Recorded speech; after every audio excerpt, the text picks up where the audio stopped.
Renate Keerd. Kõige olulisem on eluringlus. Et tegelikult on kõik omavahel seotud. Kõik inimesed väljapool see loomeprotsessi on samamoodi veel omakorda seotud selle loominguga iseenese teadmatagi.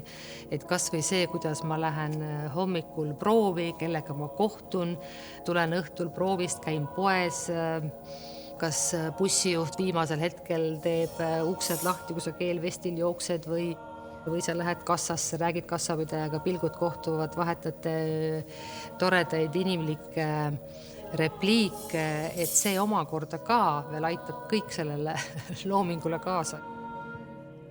Teater ja kunst laiemalt võib aidata selle elu mõtestamisele kaasa ja teatavaid siukseid vaimse horisondi piire avardada või nihutada või laiendada.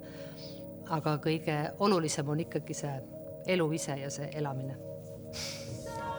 Me vist peaks selle asja saama puhtalt ka teha. Renate Keerdi teater on ühtaegu nii füüsiline kui metafüüsiline, mänguline kui poeetiline. Laval saavad kokku nii võimalik kui võimatu.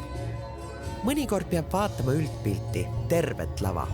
Teinekord on tähelepanu all midagi mikroskoopilist. Vahel pillatakse kujund justkui kogemata taskust põrandale. Teinekord võetakse ühe niidi lahti harutamiseks terve sajand. Vahepeal paremane vasakule naerma. Keerdi lavastusi ei saa kellegi teise omaga segi ajada. Võib jääda isegi tunne, et ta teeb ikka ja jälle seda üht lavastust. Aga see ongi ju suur mõte. Mingis mõttes kirjutan ma võib-olla tõesti sama raamatut. Ja minu teemaks, mida ma ikka ja alati uurin, nii siit kui sealt poolt on inimene. Oma vastuolulisuses ja paradoksaalsuses. Ja kuna inimene teemana on ammendamatu, siis selles mõttes pusimist jagub. Keerdi lavastustes on pea alati lusti ja huumorit, aga ka ühiskondlike nähtuste tundlikku ja teravmeelset kajastust. Määrava tähtsusega on meeleolu ja energia, intensiivsus. Vaataja kujutlus peab lippama sama kiiresti kui etendajate oma. Sa pead olema kogu aeg ärkvel, et olla kaasas. Olevikus olemine või praeguses hetkes olemine või peaks raskemaid väljakutseid üldse. Mul tundub seda just praeguses ajas.